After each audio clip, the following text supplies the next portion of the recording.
Good morning, students. Today we are going to begin with the GK of class 6th with the first chapter, which is World Famous Paintings. 41 page, 41 lessons, sorry, World Famous Paintings. Now, what has happened in this page?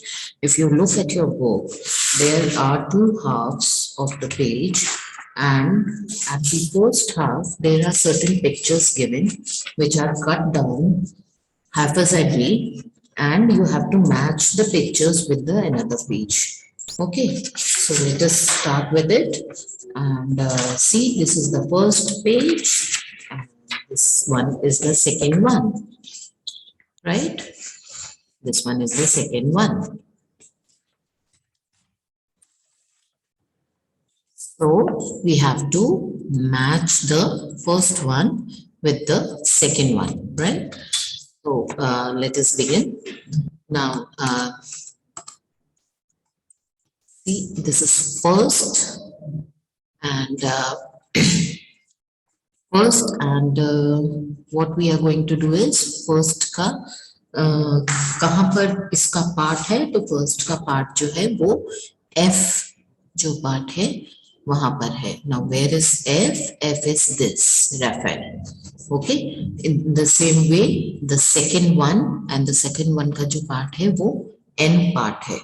ठीक, third is J, fourth is D part, fifth is H part, sixth is I part, seventh is K part, eighth is C part, ninth is B part, 10th is G part, 11th is an N part, 12th is E part, 13th is A part, and 14th is I part. Now see, 13th. 13th, where is the 13th picture? We are going to find it very soon. 13th is down. Yes, it is 11, 12, 13th. Yeah. 13th is here. See, this is the 13th part, the woman of Algiers. Okay, and iska part hai A. So where is A? Where A is at the top of the page. No, it isn't. I think it is A part is on the first page itself.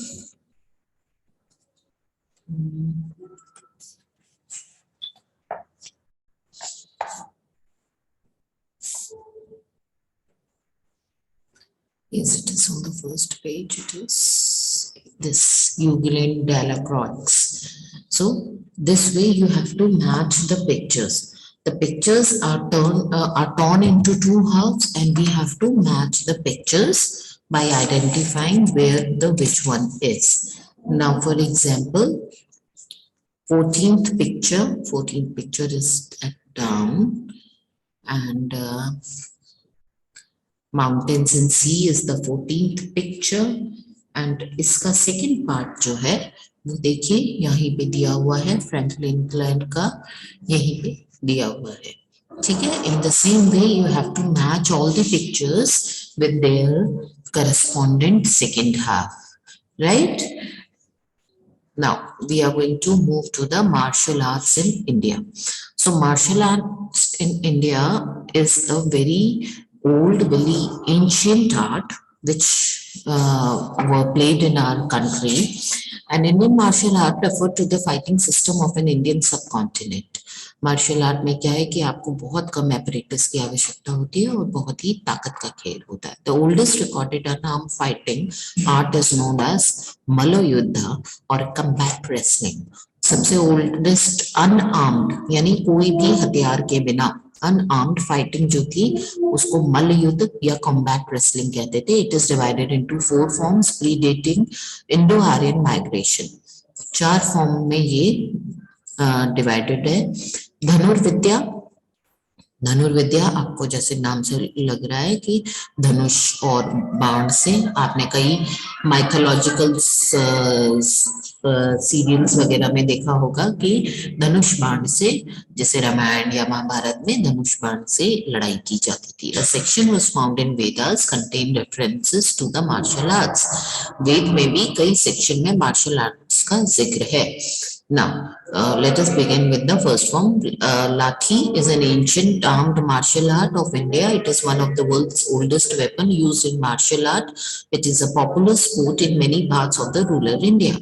अब लाठी जो है, आप वैसे भी देखेंगे तो गांव के लोग जब भी घर से निकलते हैं तो वो लाठी लेके निकलते हैं, ताकि कोई जानवर आनवर मिल जाए या अपनी सुरक्षा के लिए भी वो लाठी अपने पास में रखते हैं। तो लाठी is a very ancient unarmoured armed martial art, ancient armed martial art, and one of the oldest weapon in the world.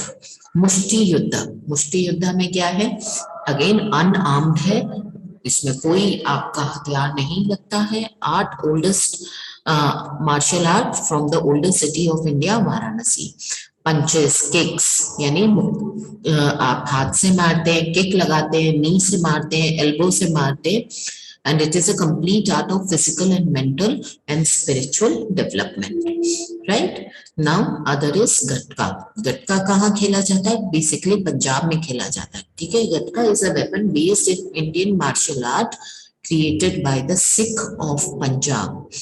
Weapons used gatka are stick, तलवार, कृपाण and कटार। इन तीनों चीजों से गटका को खेला जा सकता है। The attacking and defense methods are based on the position of hand, feet and the nature of the weapon used. किस आपके हाथ और पैर की पोजीशन से आपके वेपन का, आपके जो भी आप वेपन यूज कर रहे हैं उसका नेचर पता लग जाता है, ठीक है। Then the next is Thangta. Thangta is a popular ancient Manipuri martial art. Manipur से ये मार्शल आर्ट है और इसको also known as Huyen Lallong, Huyen Langlon भी बोलते हैं इस मार्शल आर्ट को। डिस्प्लेड विद द स्वॉर्ड्स, देखिए यहाँ पर इनके हाथों में तलवार है, swords and spears. It is a strong yet graceful art, और ये बहुत ही स्ट्रॉन्ग आर्ट है, ठीक है, इसमें बहुत ताकत लगती है। The next one is Kalaripattu. Kalaripattu is a famous Indian martial art from the Kerala, one of the oldest. Okay, this is one of the oldest fighting system in the existence. कलरीपट्टू में क्या है? कलरीपट्टू जो है वो आजकल बहुत सारे schools में भी सिखाया जाता है, इसके ट्रेनिंग हॉल्स भी हैं, इसके डिफरेंट ट्रेनिंग स्कूल्स भी हैं। A kalari is the school or a training hall where the martial art are taught.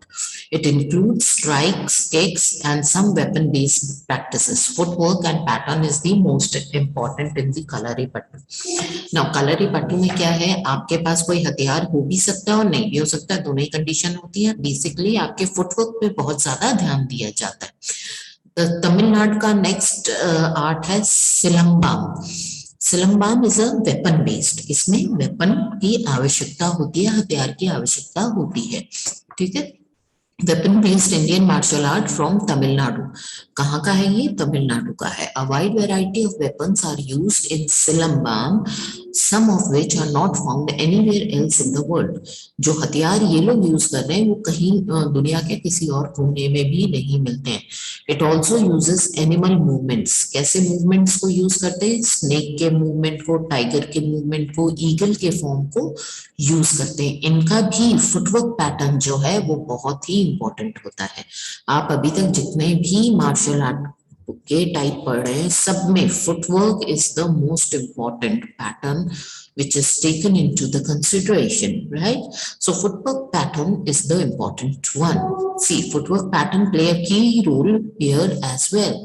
इस आर्ट में भी फुटवर्क पैटर्न बहुत ही इंपॉर्टेंट है। Another part of the Silambam is Kuttu Varisiyai, which is an unarmed kind of a martial art. अब सिलंबाम का ही एक part है कुट्टू वारिसाई। तो कुट्टू वारिसाई में क्या है? हथियार का इस्तेमाल नहीं करते, आप अपने हाथ पैरों का इस्तेमाल करते हैं। Then comes मर्दानी खेल। मर्दानी खेल बेसिकली महाराष्ट्र के कोल्हापुर जिले से आता है। ये बहुत ही ट्रेडिशनल मार्शल आर्ट है और created by the Marathas. Mardani Khel is an armed method of martial art created by the Marathas. किसने बनाया था, क्रिएट किया था मराठास ने।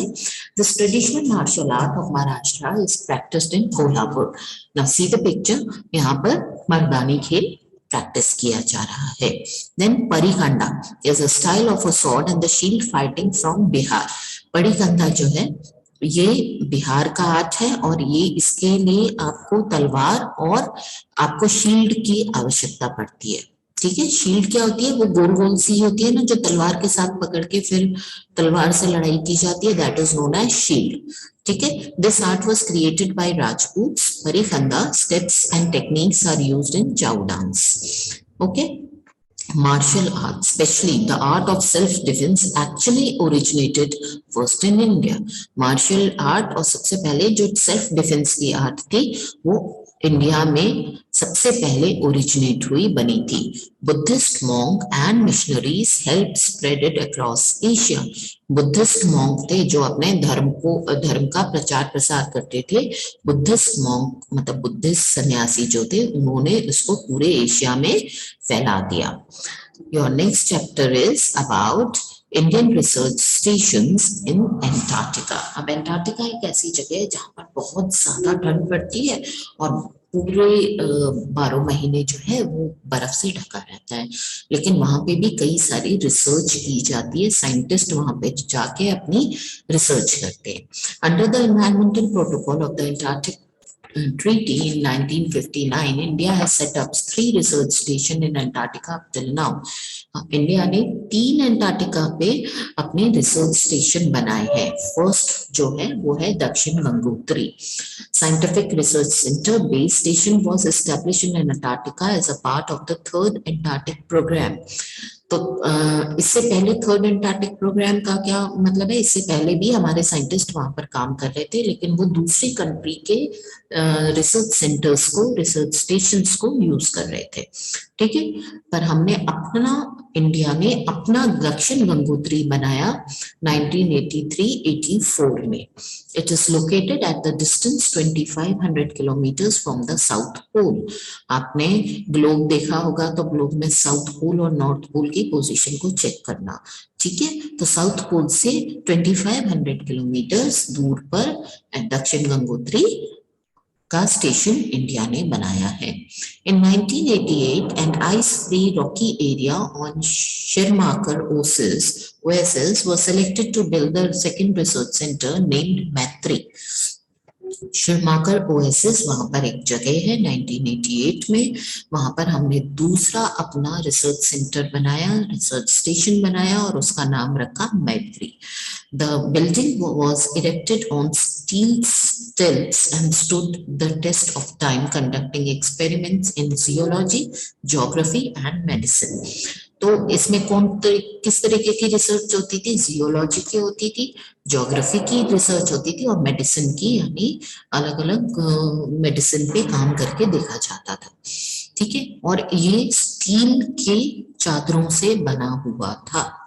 Then comes located beside Larsman Hill, about 3000 kilometers east of Maitri, Bharti was established in 2015. Third research center हमने 2015 में बनाया और उसका नाम रखा था भारती, जो कि मैत्री के ईस्ट में 3000 किलोमीटर ईस्ट में बनाया था। It is located between the Thala Jord and Quilty Bay, east of Stones Peninsula in Antarctica. कहाँ पर इसकी लोकेशन दी हुई है कि ये कहाँ पर बनाया है। This station is special as it has been constructed using 134 recycled shipping containers to help researchers work in safety despite the harsh weather. अब इसको, इसकी क्या विशेषता है जो भारती बना है उसकी, कि 134 शिपिंग कंटेनर्स आपने देखे, आप बड़े बड़े ट्रक में बड़े बड़े से बॉक्सेस जिसमें बहुत बड़े बड़े दरवाजे होते हैं वो देखे होंगे, they are known as shipping containers. Shipping containers में पानी के जहाज में जो सामान आता है या जाता है वो इन्हीं शिपिंग कंटेनर्स में आता है। तो 134 शिपिंग कंटेनर्स को रिसाइकल करके भारती को बनाया गया है। Then your chapter is about satellite launch sites in India. आपको पता है कि इंडिया ने भी कई सैटेलाइट्स लॉन्च किए हैं स्पेस में। तो अब सैटेलाइट लॉन्च तो किए हैं, लेकिन उसको लॉन्च करने के लिए उनको जगह भी तो चाहिए होगी, तो हम उनके बारे में इस चैप्टर में पढ़ रहे हैं। ठीक है। Satellites are important asset for any country. Today, satellites are aiding in major areas of our lives like communication, weather forecast. अच्छा, सैटेलाइट की क्यों जरूरत पड़ती है? सैटेलाइट की जरूरत हमें इसलिए पड़ती है, एक तो कम्युनिकेशन के लिए, सबके पास मोबाइल है तो उसका कम्युनिकेशन हम वाया सैटेलाइट कर पाते हैं। Then weather forecast, weather forecast यानी जो आपके मौसम की जानकारी होती है, आप न्यूज में देखते हैं कि मौसम की जानकारी लास्ट में दी जाती है, तो उसके बारे में भी हमें जानने के लिए सैटेलाइट की आवश्यकता होती है। तो हर कंट्री अपना अलग सैटेलाइट स्पेस में भेजता है। इंडिया के कौन कौन से ऐसे सैटेलाइट्स भेजने के जगह है? तो India has a number of rocket launch sites. The rockets carry the satellite into the space. तो रॉकेट को लॉन्च करने के लिए जो सैटेलाइट को कैरी करता है, स्पेस में पहुंचाता है, तो कई सारे हैं। First is Satish Dhawan space centre, Sriharikota, Andhra Pradesh. तो पहला सबसे हमारा जो है सैटेलाइट लॉन्च करने की जगह, that is Satish Dhawan space centre. Second one is Vikram Sarabhai space centre, Thiruvananthapuram, Kerala. ये हमारा दूसरा स्पेस सेंटर है, बालासोर ओडिशा में। तीसरा है Thumba equatorial rocket launching station, Thiruvananthapuram, Kerala का। ये हमारा नेक्स्ट सैटेलाइट रिसर्च सेंटर है। Then comes the Wheeler island, now named as पहले ये व्हीलर आइलैंड कहलाता था, लेकिन अब इसका नाम हमने चेंज करके अब्दुल कलाम आइलैंड कर दिया है। ओडिशा में है ये, और ये मिसाइल टेस्टिंग सेंटर है। ISRO built India's first satellite, Aryabhatta, which was launched by the erstwhile Soviet Union on 19th April 1975. India में बना हुआ सबसे पहला सैटेलाइट आर्यभट्टा था, जो 19 अप्रैल 1975 को सोवियत यूनियन, जो यूनाइटेड सोवियत यूनियन था, वहां से छोड़ा गया था। In 1980, Rohini became the first satellite to be placed in orbit by an Indian-made launch vehicle SLV-3. Rohini जो था वो 1980 में छोड़ा गया, जिसको फर्स्ट सैटेलाइट था जिसको उसके ऑर्बिट तक पहुंचाया था इंडियन मेड व्हीकल से, SLV-3 की हेल्प से। और जो पुराना सोवियत यूनियन था, जो यूनाइटेड सोवियत यूनियन था, उसने successfully launch Sputnik 1 on October 4th, 1951. It was the world's first artificial satellite. Sputnik 1 Soviet union ने सैटेलाइट छोड़ा था, जो कि फर्स्ट आर्टिफिशियल सैटेलाइट था। ठीक है।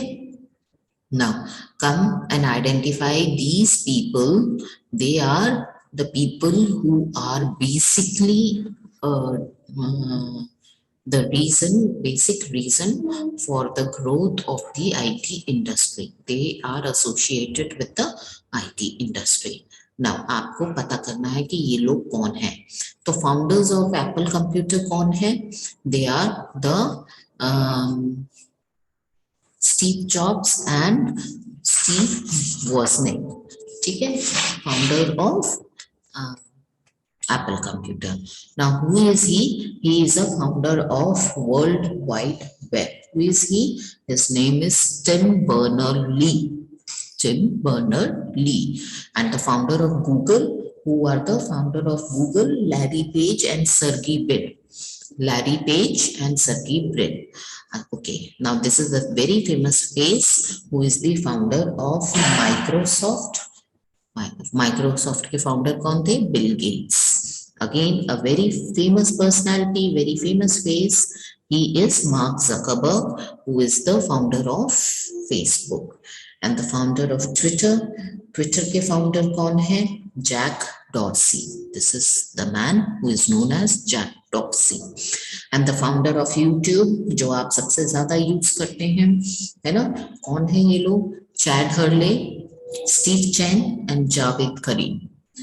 Chad Hurley, Steve Chen and Javed Karim.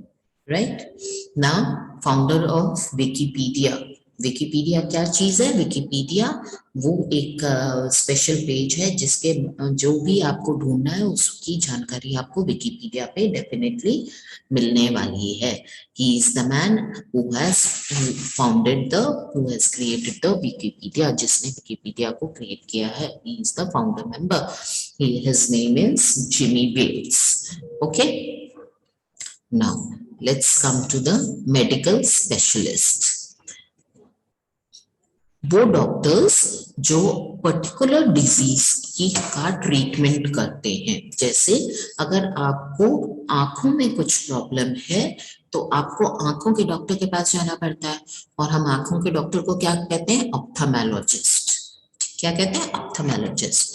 तो इसी तरीके से if you are having, God forbid, if a person is having some disease related to heart, then he goes to the cardiologist. Heart के doctor को क्या कहते हैं? जो हार्ट के डिजीजेस को देखते हैं उनको, उस डॉक्टर को कहते हैं कार्डियोलॉजिस्ट. जो स्केलेटल एंड स्पाइनल डिफॉर्मिटीज को देखते हैं, यानी हड्डी से संबंधित कोई भी चीज को देखते हैं, they are known as orthopaedist. जो नर्व से समय, आपको पता है आपके शरीर में बहुत सारी नर्व्स हैं जो ब्लू ब्लू कलर की दिखती हैं, है ना, उनको नर्व्स कहते हैं. अगर उनमें कोई प्रॉब्लम है, कोई डिजीज हो जाती है तो उनको न्यूरोलॉजिस्ट देखते हैं. अभी हमने बात की थी आंख के डॉक्टर की, उसे हम ऑप्थेल्मोलॉजिस्ट कहते हैं. वुमेन से रिलेटेड कोई भी डिजीज है ना, तो उसको कौन से डॉक्टर के पास जाना पड़ता है? गायनेकोलॉजिस्ट के पास जाना पड़ता है. A doctor specialises in treatment of kidney. अगर किडनी में कुछ प्रॉब्लम है तो नेफ्रोलॉजिस्ट के पास जाना पड़ता है. ठीक है. अगर कोई ऐसा science of diseases and symptoms, अब आप कई बार टेस्ट कराते हैं तो वो भी तो कोई डॉक्टर देख के ही रिपोर्ट बनाता है ना, तो उसको हम पैथोलॉजिस्ट कहते हैं. और कैंसर के ट्रीटमेंट करने वाले डॉक्टर को क्या कहते हैं? ऑन्कोलॉजिस्ट कहते हैं. ठीक है. सो 1/4 of the bones in your body are located in your feet. आपके पैरों में 1/4 बोन्स हैं आप पूरी बॉडी की. अब ये देखिए 4 ब्लड ग्रुप होते हैं. कौन कौन से होते हैं? A, B, O and A B. आपका ब्लड ग्रुप क्या है? पता करो, पूछो अपने मम्मी या पापा से तो पता लगेगा आपका ब्लड ग्रुप क्या है. आपको आपका ब्लड ग्रुप डेफिनेटली पता होना चाहिए. ठीक है. चलिए, हमने बहुत सारे बाहर के साइंटिस्ट के बारे में पढ़ा हुआ है, पर हमारे अपने इंडियन साइंटिस्ट जो हैं वो भी बहुत इम्पोर्टेंट काम कर रहे हैं, बहुत अच्छा काम कर रहे हैं. आपको ऐसे किसी साइंटिस्ट का नाम पता है? याद करो, क्या पता कुछ पता हो. चलिए हम यहाँ पर देखते हैं कि कौन किसकी बातें हो रही हैं. He is an orthopaedic surgeon. Orthopaedic surgeon, orthopaedic कौन से डॉक्टर्स होते हैं? जो हड्डी से रिलेटेड होते हैं. तो हड्डी से रिलेटेड एक सर्जन है जिन्हें पद्म भूषण अवार्ड मिला है. He operated on former Indian prime minister Atal Bihari Vajpayee knees. उन्होंने अटल बिहारी वाजपेयी के नी का ऑपरेशन किया था. इनका नाम है Chitranjan Singh Ranawat. Okay, Dr. Chitranjan Singh Ranawat. He is an Indian American physician. He has taught at the medical school of Tufts University, Boston University and Harvard University. 3 universities में इन्होंने बच्चों को पढ़ाया है, मेडिसिन पढ़ाया है. But later he turn to the Ayurveda. और उसके बाद इन्होंने आयुर्वेद के बारे में पढ़ाई शुरू की. His name is Deepak Chopra. This is the man. He is known as Deepak Chopra. He is an Indian-born American physicist and best-selling author. He was the first student to receive PhD degree from the Indian Institute of Technology, Kharagpur, in quantum physics in 1958. 1958 में quantum physics. अभी क्या होता है? अभी तो आपको यही नहीं पता कि फिजिक्स क्या होती है. ये साइंस का पार्ट होती है. ठीक है. तो क्वांटम फिजिक्स एक तरीके की साइंस होती है. उसमें उनको पीएचडी की डिग्री मिली थी, जो फर्स्ट आदमी थे जिन्होंने आईआईटी खड़गपुर से डिग्री ली थी. ठीक है. मनीलाल भौमिक, डॉक्टर मनीलाल भौमिक. ठीक है. He is an India-born American physicist known for the work of fiber optics. Fiber optics पे इन्होंने बहुत काम किया था. He was named as one of the 7 unsung heroes by Fortune magazine. Unsung heroes कौन होते हैं? वो हीरोज जिनके बारे में ज्यादा आपको पता नहीं होता या मीडिया को ज्यादा बताती नहीं है उसके बारे में. मीडिया यानी न्यूज़पेपर, इंटरनेट साइट्स और टीवी, ये सारी चीजें जो है इनके बारे में बहुत ज्यादा बात नहीं करते हैं, लेकिन ये बहुत इंपॉर्टेंट काम करते हैं. ये लोग कभी कैमरे के सामने नहीं आते, लेकिन पीछे बहुत इंपॉर्टेंट काम करते हैं. ठीक है, they are known as unsung heroes. तो फाइबर ऑप्टिक्स किस में काम आते हैं? टेलीफोन्स में भी काम आते हैं, इंटरनेट में भी काम आते हैं. इन्होंने बहुत अच्छा काम किया है फाइबर ऑप्टिक्स में. इनका नाम है नरेंद्र सिंह कपानी.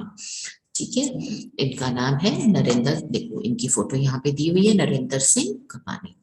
ही is the inventor, entrepreneur and the venture capitalist. He is popularly known as father of Pentium chip.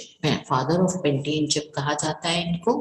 और ये बहुत बड़े बिजनेसमैन भी हैं, एंटरप्रेन्योर भी हैं एंड इन्वेंटर भी हैं, खुद भी चीजें इन्वेंट करते हैं. इनका नाम है विनोद धाम. ठीक है, Vinod Dham. Now computer ethics. देखो आप सभी लोग कंप्यूटर को यूज करते हैं, लेकिन कंप्यूटर को यूज करने के लिए भी कुछ रूल्स एंड रेगुलेशन होते हैं जिसे हम कंप्यूटर एथिक्स कहते हैं. आपका आसपास जो है आपने देखा है कि बहुत सारी चीजें हम कंप्यूटर पे ही कर लेते हैं, लेकिन कंप्यूटर पे आप जैसे नॉर्मल लाइफ को जीने के लिए कुछ रूल्स होते हैं ना, कि आपके घर में कोई आता है तो आप उसको नमस्ते करते हो, ग्रीट करते हो, गुड मॉर्निंग, गुड इवनिंग कुछ बोलते हो. उसी तरीके से कंप्यूटर को यूज करने के लिए भी कुछ रूल्स एंड रेगुलेशंस होते हैं. क्या होते हैं? Do not use a computer to harm other people. किसी को हार्म करने के लिए, नुकसान पहुंचाने के लिए कंप्यूटर का यूज नहीं करना चाहिए.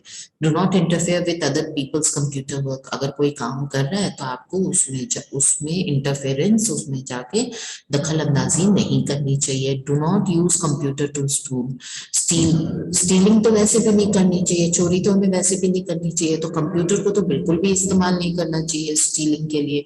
डू नॉट कॉपी और use software for which you have not paid illegally. कभी भी उन सॉफ्टवेयर्स का यूज नहीं करना चाहिए जिसके लिए आपने पेमेंट नहीं किया हुआ है. Do not use other people computer resources without permission और प्रॉपर कंपेंसेशन. दूसरों का कंप्यूटर बिना उनकी परमिशन के नहीं इस्तेमाल करना चाहिए. Do not look around in other people computer files. अगर आप ऐसी जगह बैठे हैं जहाँ पे बहुत सारे लोग कंप्यूटर पे बैठे हैं, तो आपको दूसरों के कंप्यूटर की स्क्रीन पे झांकना नहीं चाहिए. Do not use computer to give false identity. अब क्या होता है कि आप तो अपना अकाउंट बना लेते हो फेसबुक पे और नाम रख देते हो फ्लाइंग बर्ड, है ना. तो ये फॉल्स आइडेंटिटी के लिए कंप्यूटर्स को यूज नहीं करना चाहिए. ये गंदी बात होती है, ये कोई अच्छी बात नहीं है. Do not correct other people's ideas और वर्क. दूसरों के करेक्शन, जो उन्होंने काम किया हुआ है उस पर आप बिना पूछे करेक्शन नहीं करो. Do think about the social effect of the program you are writing on the system you are designing. आप जो भी प्रोग्राम लिख रहे हो उससे हमारे दिनचर्या पे, हमारी लाइफ पे क्या फर्क पड़ेगा, पहले वो सोचो, उसके बाद उसको लिखो या बनाओ. Do always use a computer in ways that ensure consideration, respect for your fellow friends. आप हमेशा कंप्यूटर्स को यूज करो, लेकिन ये ध्यान रख के करो कि आपके फ्रेंड्स की या आपके सोसाइटी की उसमें भलाई होनी चाहिए. Some common issues of computer ethics include intellectual property rights. Intellectual property rights मतलब जिसने जो सॉफ्टवेयर बनाया है पहले उसको पेमेंट करो, उसके बाद यूज करो. प्राइवेसी कंसर्न, अगर आपने कुछ प्राइवेट लिखा हुआ है तो उसका ध्यान रखो. How computer affects the society. आपका कंप्यूटर यूज आपके समाज को कैसा अफेक्ट करेगा उसका भी ध्यान रखना है. जिफी क्या होता है? जिफी एक 100th ऑफ सेकेंड होता है, इसका साइंटिफिक नेम है जिफी. ठीक है, now come to the scientific theories. Theory of evolution किसने दी थी इन्होंने, चार्ल्स डार्विन ने। ये आपको नाम याद रखने पड़ेंगे। लॉ ऑफ ग्रेविटेशन किसने दिया था? लॉ ऑफ ग्रेविटेशन दिया था इसैक न्यूटन ने। थ्योरी ऑफ रिलेटिविटी किसने दी थी? थ्योरी ऑफ रिलेटिविटी दी थी एल्बर्ट आइंस्टाइन ने। साइंस ऑफ ज्योमेट्री किसने दी थी? यूक्लिड ने दी थी। थ्योरी ऑफ साइको एनालिसिस किसने दी थी? सिगमंड फ्रूड ने दी थी। The theory of condition reflex किसने दी थी? दी थी इन्होंने, यान पावलोव ने। एटॉमिक थ्योरी किसने दी थी? एटॉमिक थ्योरी दी थी John Dalton. The uncertainty principle किसने दिया था? अनसर्टेनिटी प्रिंसिपल दिया था डब्ल्यू हाइंसबर्ग ने। डब्ल्यू हाइंसबर्ग ने। थ्योरी ऑफ रेडियो एक्टिविटी किसने दी थी? Theory of radioactivity A H Becquerel ने दी थी। ठीक है, ये देखिए जॉन डाल्टन की पिक्चर दी हुई है, ग्रेगोर मेंडल की दी हुई है, Einstein, Isaac Newton, Charles Darwin, these are the famous and scientists. Okay, find out the great Indian mathematician who worked on the approximation of pi. pi की value जो है वो क्या होती है? पाई की वैल्यू जो होती है उस पर किसने काम किया था? उसमें काम किया था आर्यभट्टा ने। 24/7 होती है, उसमें काम किया था आर्यभट्टा ने। ठीक है, नाउ क्या है? Give your answer in one word. Which certification mark is for organic food? Organic food के लिए हम कौन सा सर्टिफिकेशन मार्क यूज करते हैं? Indian organic certification mark. Who is the father of modern Hindi literature and theatre? Bharatendu Harishchandra. ठीक है, what is the name of the emotion depicted opposite to the cowardice in Indian classical dance? Indian classical dance में cowardice यानी कायरता का opposite क्या होता है? Veera. State the Thumba equatorial rocket launching station located, where is it located? Thiruvananthapuram, Kerala में। Which musical instrument is Shiv Kumar Sharma associated with? Shiv Kumar Sharma किससे संबंध रखते हैं? किस म्यूजिकल इंस्ट्रूमेंट से? संतूर से रखते हैं। दो एग्जाम्पल देने आपको हर चीज के। Scientific theory, the theory of evolution, laws of gravitation, famous painting the last supper, Mona Lisa, Indian puppets Kathputli and Putul Nach, Indian scientist Deepak Chopra and Vinod Dham. अब आपको राइट आंसर को करेक्ट करना है। Which of these is the Upanyas Samrat? किसको उपन्यास सम्राट के नाम से जाना जाता है? मुंशी प्रेमचंद को। Who wrote a novel a bend in the river? V S Naipaul. Navarasa में सिंपैथी और कंसर्न कैसे दिखाते हैं? करुणा रस के द्वारा दिखाते हैं। Who painted last supper? Last supper किसने बनाई थी? लियोनार्डो दा विंसी ने बनाई थी। वर्ल्ड पपेटरी डे कब होता है? 21 मार्च को होता है। ये क्या चीज है? ये विंबलडन कप है। ये पेंटिंग क्या है? मोनालिसा है। ये कौन सा आदमी है? जिमी वेल्स है। ये कौन है? ये पपेटरी है। ये कौन सी पपेटरी है? यमपुरी पपेटरी है। Who is this lady? She is a writer, novelist, known as Jhumpa Lahiri, और ये रविशंकर जी है। ठीक है, V G George is a tabla player? False, he is not a tabla player. Putul Nach is the puppetry of West Bengal? Right, it is the puppetry of. Puppetry क्या होता है? कठपुतली होती है ना, उसको हम बार बार पपेट्री कह रहे हैं। The starry night is a painting by Leonardo da Vinci? False. Wheeler Island is now named after Abdul Kalam Island in Odisha? Right. Jack Dorsey is the founder of Twitter? Right. Fill in the blanks. Mark Zuckerberg is the founder of Facebook. Ophthalmologist is specialized in the treatment. आँख के disease के लिए कौन से doctor के पास जाते हैं? Ophthalmologist के पास जाते हैं। कितने टाइप के ब्लड ग्रुप्स हैं? 4 टाइप के, A, B, AB and O. Wheeler Island is now known as Abdul Kalam Island. Rambeata is a puppetry from Karnataka. Now see the figures and we have to find कि यहाँ पर कौन सी figure आएगी? तो यहाँ पर C आएगी। अब ये देखिए, ये फिगर दी हुई है, यहाँ पे कौन सी आएगी? यहाँ पर D आएगी। ठीक है, ये इक्वेशन दी हुई है, अब इस इक्वेशन की आंसर निकालना है, तो इस इक्वेशन का आंसर हमारा बी पार्ट है। सिमिलरली इस इक्वेशन का क्या आंसर होगा, ऐसा इक्वेशन का आंसर सी पार्ट होगा। इनको ध्यान से देखिएगा, आपको आंसर समझ में आ जाएगा। Karnataka is for gold, then Madhya Pradesh is for diamond. Okay, so this was your GK session. I hope you were able to understand these many lesson. Okay, now bye for now, and we are going to meet you in the next session. Okay, bye.